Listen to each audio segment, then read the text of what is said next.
experience for a small business, but is running a services business in the wellness space. Hi, I'm Angie, owner of Yoga on North in Willimantic. One of the recognitions I received this 2020 was Best of Connecticut Yoga Studio. I started my business there November 2018.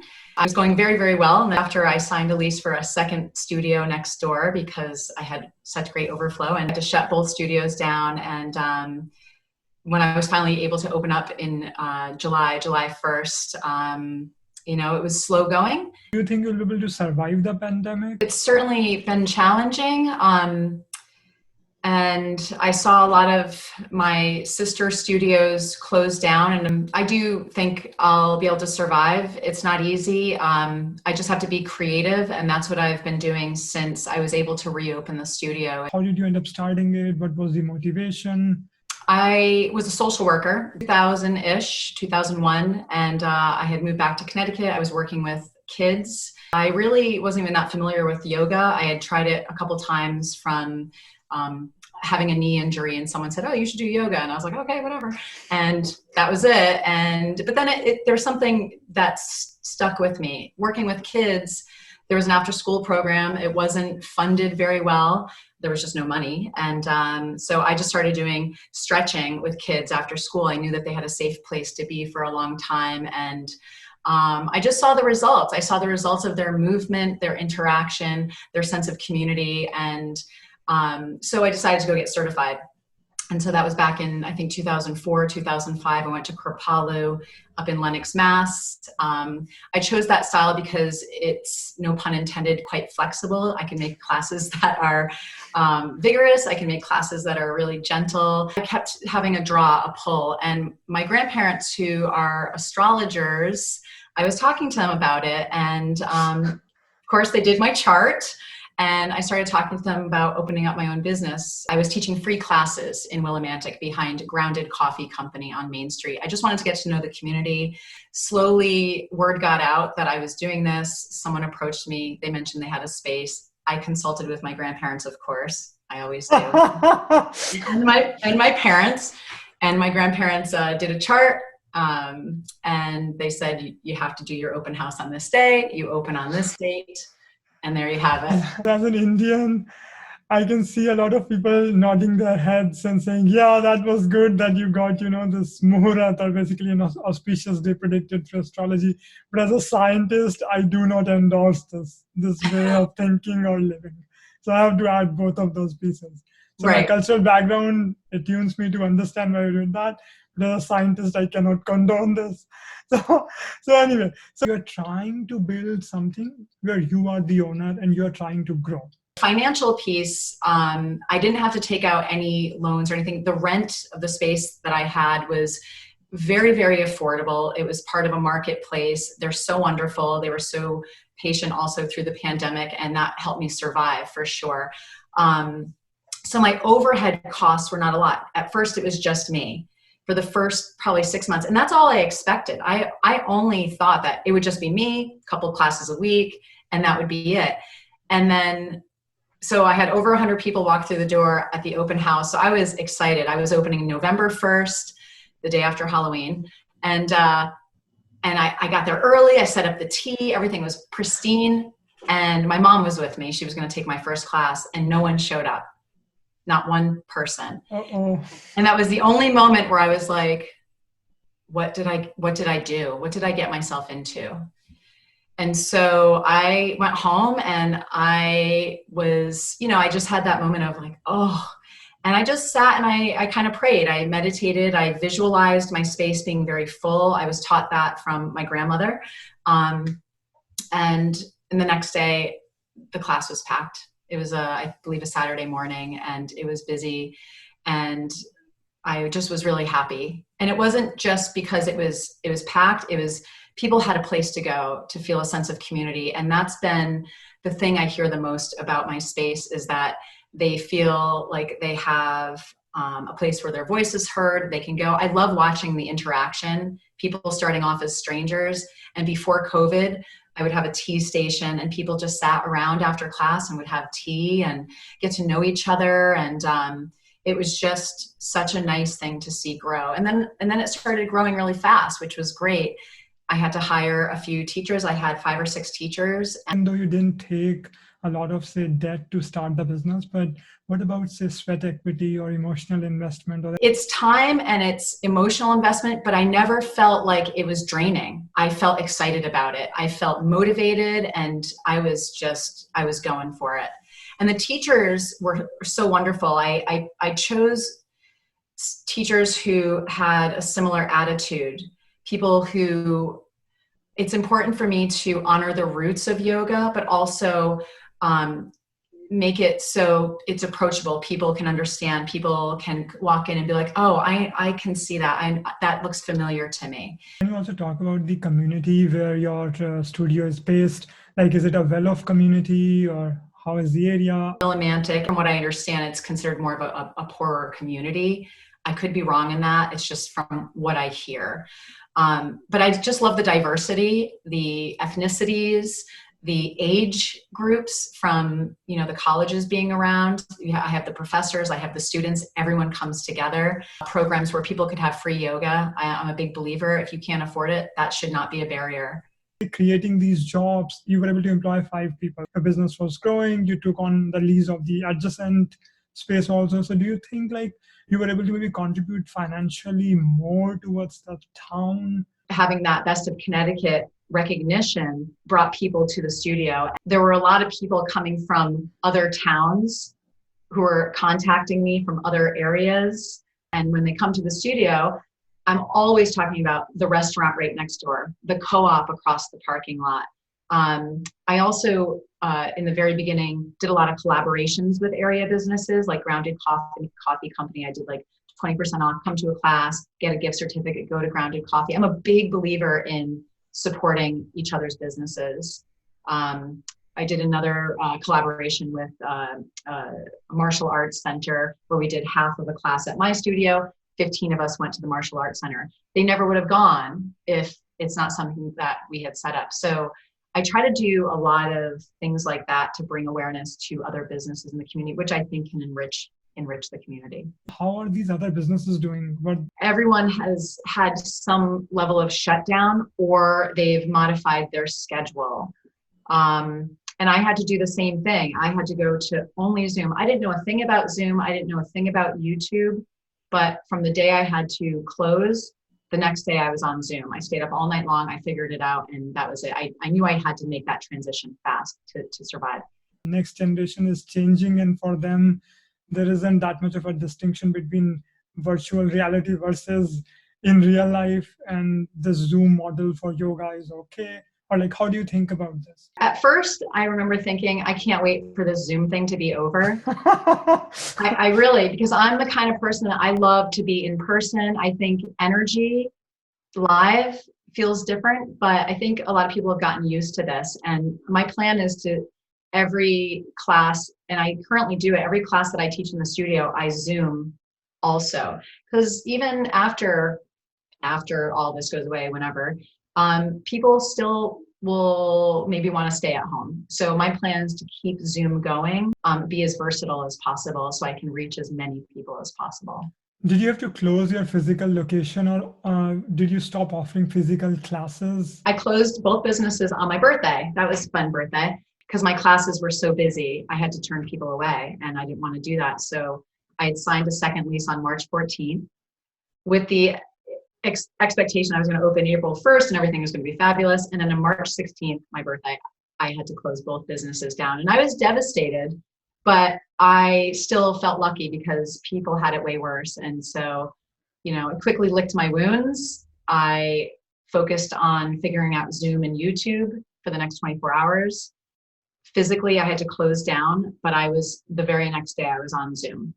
And then on July 1st, I reopened to a limited number with a sign-in process. And people seem very pleased about it. And I'm getting a lot of people that are saying they can't wait to be back in person. So that gives me a lot of hope. As far as having to shut down, so as a small business owner, of course, I originally, when I was hearing this, I was like, no way, I'm shutting down. No, you have this attitude like, I'm not shutting down. I can take precaution. And then And then things start like a freight train. I remember having a conversation with one of my friends who owns another studio, and we were like, we're not shutting down. We're not shutting down. We're just going to clean everything.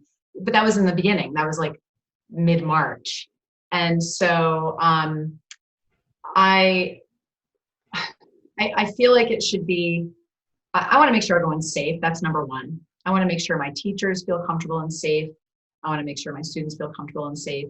So I think if we take proper precautions, just as we do in the grocery stores, as we're required to do in restaurants, Home Depot, all these big stores that are staying open, I'd like to see smaller businesses stay open. The problem is we may not all have the same financial purse to stay open. I know a lot of restaurants that they're allowed to stay open, but they can't because they have food to buy and kitchen staff and electricity and all that other stuff. So it breaks my heart to see like they're allowed to open, but they can't with the current restrictions. Death toll in the US, which has exceeded like the number of people that we lost in some wars. How do you pair these two thoughts together, that you're offering services in the wellness sector, and then on the other hand, there's this pandemic going, and as somebody who's concerned about people's health, you also don't want to play any kind of role where you end up exacerbating the pain. But at the same time, thinking that, we can never be 100% safe. Right? The moment you walk out our door, something can happen, right? So people can't just stay indoors all the time. Yeah. And then also I'm telling you that as a consumer, I don't really want to go to restaurants. I want small businesses to continue, right? I want businesses like yours to go on, because like you said, if you shut down, it's not just you, right? It's the restaurant, the coffee cafe, everything else where you were sending customers. How do you think about this? And how did you adapt procedures at your own place so that people feel comfortable taking that limited risk? There's a lot of ways to support small business that don't require you to go in. You can buy online gift certificates. You can rate reviews. You can forward schedules. You can forward anything that you see on social media. There are ways that you can support small business. If we want these businesses to be here at the end of the pandemic, we have to support them in some way. Period. That's a fact, because we're not going to survive without community support. So there are ways that you can do it without having to come in. I just go based on the CDC regulations, the state regulations, the space. Originally, when I first reopened, we didn't have to wear masks once we were on the mats. We had to wear a mask in the common areas. And then I think it was the beginning of December, we were required to wear masks on the mat while we practice. Now, doing pranayama with a mask on, breath work can be challenging. But I have to say, I had such a resilient group of students. I changed the classes a little bit. So there was no power yoga. There was no vigorous yoga class. I changed it where those were more Zoom only. I just had to be creative. So the space, I'm the one that cleans. I clean it before class. I clean it after. We're not allowed to use mats, share bolsters, share blankets. Everyone brings their own stuff in. So in the very beginning, I sold all of my props. I sold everything that I purchased to students that needed stuff, so we didn't have to share things. So those were a couple of things that I did to make adjustments. Were you able to move most of your business to Zoom? I only lost a few students because they were suffering financially on their own. And I told them, keep showing up. Show up on Zoom. We'll figure it out eventually. I don't want you to not do yoga. People are suffering from a lot of depression right now. I don't know. I've heard alcoholism rates have gone up. There's a lot of loneliness. I don't know. People are suffering and they're feeling depressed. And so I certainly would never want $1 to get in the way of someone finding some stillness and peacefulness and having a guide to get them there. So I just made sure that people knew, jump on Zoom, we'll figure it out eventually, and that offer still stands. I will never turn someone away. Did you get any benefit from the loans and everything that was offered up in the last package? In the beginning, I didn't, and I started to feel a little worried. I had to dip into my savings, but I just applied. I'm on I sit in on the Wyndham Economic Development Committees and another grant just went out. I received a little bit of help, which is huge. It helps with my rent and my electricity, and I was so thrilled when I was accepted. You still have the same number of employees? I don't, but that's I've given them the opportunity to let me know when they feel comfortable coming back. They are all welcome to come back when they're ready. So the only problem is because classes are slower right now, I don't have as many classes on the schedule. But if one of my teachers said, hey, I'd love to start one class a week, I'd figure it out, because I would love, to get some variety back in. I'm sure my students are tired of hearing me the whole time. With the times, things changed, so requirement changed, so your business adapted and it started to offer things online, right? And that maybe increased the efficiency, and that changed the job requirement. So where I'm going with this is, one of the things which has come about is that a lot of companies are realizing that we can do things a little bit differently. Maybe we don't need to build these huge office complexes. Yeah. Right. So it sounds like even you are seeing some level of efficiency, and you can maybe reduce your overhead. So do you want to comment on that? Like, moving forward, even when things fully open up, do you see there has been a permanent shift even in your industry? Well, my industry, I can only speak for my studio. When everything opens up, I plan on having a full schedule and all of my teachers back whenever they're ready to come back. So my overhead isn't as demanding.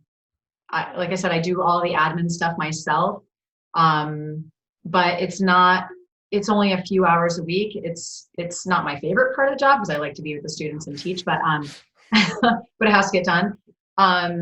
But I used to have just the good old fashioned handwritten liability forms, and now everyone does it online, and I used to implement it in another system. So that's kind of changed, and I'm going to keep that going. But I didn't hire anyone to do that part for me. But I do like how people can do it online, and it goes automatically into the system now. Moving forward, so I'm not talking about your current, say, customers, but maybe at some point you would have younger customers for whom this distinction between virtual and in real life is a little bit hazy. So how do you see this evolving? When I first started to think about competition, okay, where's my competition physically? And it would be like one studio down, a couple towns away, one studio here. And when this happened, I was like, I wish I only had one or two. Now I have millions. Because all of a sudden, people could go to any YouTube channel they wanted. They could go to Peloton. They could go to any app they wanted. So I was like, how do I figure this out?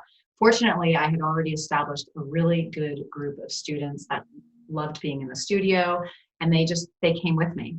Now, as far as like next generation stuff, for me, I'm an in-person teacher. I think there's a lot of value to have a student in front of you, so you can make sure that they're doing something safely and accurately. There's a big value to doing in-person classes, and that's the kind of teacher I am. That's where my forte is. I don't see myself doing a series of videos being sold. It's just, not to say that would never happen. It's just not something that's on my radar.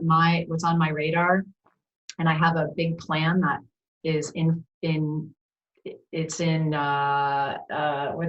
coming to fruition. It just hasn't happened yet, for a much larger scale than where we are right now. So what I'm doing and following my heart is the right direction. Boston Dynamics, they're quite famous worldwide because they're building these robots. They can do different things. Release this video of 3 robots dancing to music, developing in an exponential way, where we have a robot which can be as good as, say, a younger or maybe you in guiding students. So everybody can just buy their own robot and then ask him, oh, I want to do yoga. So you will have a yoga teacher in your own home. Do you see that future coming to fruition anytime soon, or how do you think about that? It's kind of a fun thing to think about. Part of my work is picking up on energy and emotion. Someone walks in and you feel their energy is down. My job is to work with them to pick that energy back up so that they feel a little bit transformed. And I don't know if a robot's going to be able to do that. Okay. I mean, I just thought, like, I don't know. But I think it's fun to consider. If it keeps going in the way it's been going, at least for my business, I can see it only growing. Do I worry about next year when all of a sudden something else comes up and how people are going to respond and react? It's crossed my mind, but then I quickly bring myself back to, what am I going to do today? What can I do today to make my students have the best experience they can have? I think people are feeling kind of crumpled up at home. Okay. You know, if that's a good word to use. They feel kind of like, and being in a studio and being out of that environment. They feel confined. Yeah, and they can find some freedom in their bodies and in their minds when they change their environment. Things change, societies evolve, and events happen. So when telephone came, then it usurped certain industries. Now something is happening, in the future something will happen. Like we discussed the example of having, say, maybe like a yoga bot, right? As a small business owner who has shown resilience, how do you think about this? Like, I had to dip into my savings. I was lucky enough to have a little bit of a savings. Did I want to dip into my personal savings? It wasn't part of my plan, but I'm grateful that I had something, you know, and then selling stuff helped. Selling all my props and stuff helped. Coming up with workshops, just ways to like bring in some kind of income. But other places can't do that. Restaurants can't do that. You can't go to a restaurant on Zoom. So I worry, I don't know what the answer is for those places, whether it's, you know, government funding more or what, but I can only, again, speak to my own experience. I was just curious, like, you know, because it sounds like, you know, there is one bunch of people which is saying the government should have done more, but the government was also caught kind of unprepared almost, right? And then some people say that, oh, this is how the market is, it evolves. So, I mean, I think this is just such a situation where maybe rather than trying to find a scapegoat, we should try to figure out how to just like help each other. Would that be the correct way to think about it? But every 3 months I pay taxes, huge amounts of taxes. And these last few months, I'm like, oh my gosh, I have to hand out this huge chunk of money and I'm not even in my studio, you know, it's so stuff like that. I'm like, oh, maybe there could be some leniency. And I don't know, maybe I missed a program that was available, but